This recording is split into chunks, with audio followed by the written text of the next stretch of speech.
philanthropy on the African continent is being stretched by a number of exogenous shocks. Presently, a number of African nations, Egypt, Tunisia, Kenya, Zimbabwe, Ghana, are in talks with the IMF, International Monetary Fund, for financial support due to the negative impact from the COVID pandemic and the Russian invasion of Ukraine. With budgets strained, there is less to go around for healthcare, education, and fighting poverty. So what kind of pressure does that put on philanthropic organizations? Well, joining us to discuss further is Zouera Youssoufou, who is the Managing Director and CEO of the Aliko Dangote Foundation. Good afternoon. Thank you so much for joining us. So, I mean, the foundation is biggest sub-Saharan Africa, right? Yes, we are. Yep. You're involved in child nutrition, healthcare, education, disaster relief. How challenging has the year been with how, like, the impact of geopolitical tensions and so on, the impact they've had on the African continent, what you're doing? So, I mean, from our perspective, the challenge is, like, it's always been challenging, right?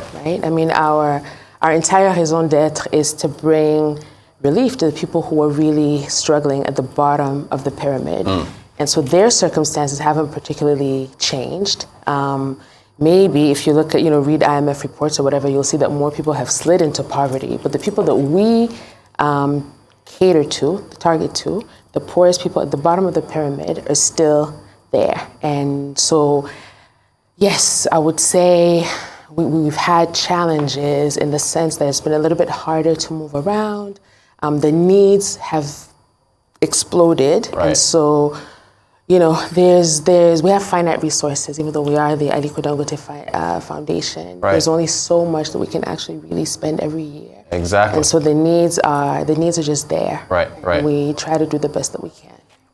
Fantastic. When you look at and we just put up that list, the different Egypt, Tunisia, Kenya, Ghana, Zimbabwe, all these countries talking to the IMF, trying to get assistance. Does that factor into your planning, for instance? How does that, do you factor it in at all? Not really. I mean, we've always had a split that was 70% of our spending is in Nigeria, 20% in the rest of Africa, and 10% in the rest of the world.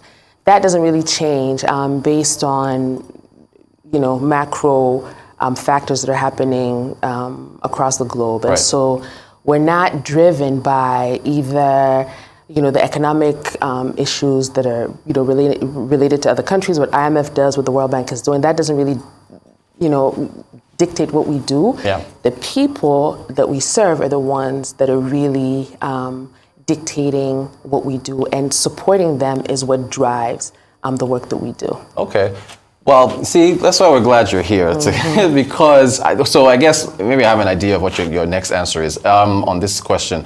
The dynamics between philanthropy and economic growth. So based on your last answer, if you're in a country that's growing rapidly economically and they're pulling people out of poverty, how do you operate there versus a country where they're declining economically and more people are falling into poverty? The truth is, in Africa, we've always done philanthropy, right? Yeah. The ones who have always supported those who haven't had. I mean, if you look at your own life, if you think about how many people you've supported in your own family, you realize that we're all philanthropists, just that it's not called that, it's not structured in a specific way. And so we've always supported the ones that were needy. The reality is philanthropy, even in developing countries, is not a mechanism that can be substituted to economic activity, right? It always comes in as a support, as a stopgap, as a filler. And you have philanthropy that does different things, because you have philanthropies in developed countries. They're just not focused on the same things that we necessarily are focused on. So, I'll give an example. Carnegie Hall, right? That was set up by Andrew Carnegie as philanthropy. He's interested in art and music and creativity. We don't necessarily have that kind of luxury right now in our economic state. People need to eat, right? We need to dig boreholes. People don't have water. People don't have access to basic medicine. Women don't have access to, malaria drugs, et cetera. So the needs are different, but philanthropy and economic activity are just complementary. So we're all doing philanthropy all the time. Just some people have it organized in a way that it's a foundation and it's structured and we have a board and, board meetings and, funding and endowments, et cetera. But I think fundamentally, most Africans really relate to the concept of philanthropy because we really are always supporting one another, and the ones who have are always supporting those who have less than them. Gotcha. Okay. And so, well, speaking of which, I think recently the foundation, Aliko Dangote, was honored in Niger Republic for the, I think health assistance, education, a number of things, not just there, but also in neighboring countries, Chad, Nigeria. So what does that mean to you to get that kind of recognition? So for me personally, it's very powerful because my father's from Niger. Okay. And so, yeah, well, so it feels, hence the OU they were struggling with earlier, okay. Yes. Mystery so it feels very personal to me, but also being recognized for the work that you do is always gratifying. Alhaji Aliko's been active in Niger since before I even joined the foundation 7 years ago. And so what it does is it's an encouragement. It's like a stamp of approval saying, you know what, we see you, we see what you've been trying to do, we see what you've been doing in our country all these years. And so you know what, to say thank you and to say we see you, here's an award. And so that was a really nice recognition of, the Niger government saying thank you to Alhaji Aliko. And we've done a lot of things in Niger. We recently signed an MOU to work with the government, the Ministry of Health in Niger, the Bill and Melinda Gates Foundation, and us, and Gavi, to really strengthen immunization across the border. Niger, Chad, and Nigeria have common borders. So in the regions of Zender, Difa, and Maradi have exactly the same issues that we have in Borno, Kano, Katsina. And so the idea is whatever we do here in Nigeria, if we don't make sure that that same, access to immunization is also done on the other sides of the border, a lot of our work will be lost. And so, we've been doing that for a while. Wow. That's so you see, this is the thing. So you got that, and then I think it was just last week, that President Buhari named Aliko Dangote as chair of his Eradicating Malaria Fund. So how do you keep up with all this stuff? Because so now it's a lot of work. you're doing the stuff in Niger. So let's talk malaria now. How it's more responsibility, obviously, right? It is. But we have the bandwidth to do it. So malaria is a huge problem. I think we're all very desensitized to malaria. And we are because everybody has had it, right? Most people have had malaria. And there's medicine to prevent it, and there's medicine to get over it when you have it. There's, all kinds of ways to detect. Malaria is preventable. But it's a huge problem in Nigeria. We, as a country in Nigeria, carry 27% of the global cases. That's huge. That's too many people. Yeah. And so how do we manage that? So Alhaji's been the malaria ambassador for Nigeria for the past few years. So we've always been very involved in malaria. We work with NMEP, which is the National Malaria Elimination Program, to come up with a strategy to get the private sector engaged in fighting malaria. And so the End Malaria Council is just one more tool. So there's a global End Malaria Council chaired by Bill Gates, Ray Chambers in the US, President Jakaya Kikwete, Graça Machel. People like that are on the board of the End Malaria Council and Alhaji. And a few years ago, as we were talking, how do we get more funding? How do we do more? How do we, keep the consciousness about what a disease and what a devastation malaria really is? The idea was, we need to have solutions at the country level. So let's have End Malaria Councils in the countries.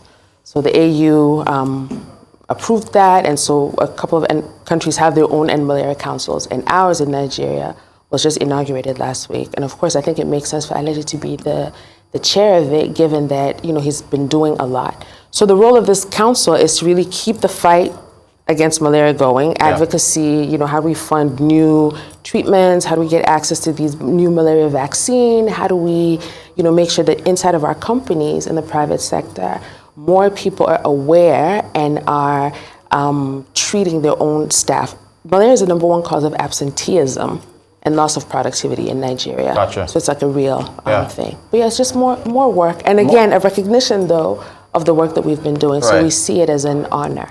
All right, well, look, let's take a look at some international, because this is not, there's a whole lot going on here. Your the Aliko Dangote Foundation International Interventions, there it is on screen. So Cote d'Ivoire, Children of Africa Foundation, 750,000 there. In Chad, the Grant Hart Foundation, 25,000 there. The One Campaign, 250,000. This is all dollars, by the way. World Economic Forum, donation there. Global Leaders, that's it, in Swiss francs, 390,000. Then Niger, Emergency Meningitis Response, $500,000 there. I think we've got a second. So my question to you is, okay, so yeah, Kenya, mobile clinic donations. In Nepal, emergency, I mean, that's all the way in Asia. Center for Africa, Sustainable Development Goals there, $2 million there. The Obama Foundation, global. How do you, well, what's the outlook? I mean, as far as 2023 is concerned, are you going to keep this up? Yes. You are? Yes. Okay. So one of the responsibilities of being the premier industrialist in Africa is also being the premier philanthropist. And so how do we shine a light on what Africans are doing for Africa is one of our goals, right? Alhaji is he's very clear on to whom much is given, much is required. Right. But at the same time, this responsibility of carrying our African voice outside of Africa is also really important. So this is something that matters to him.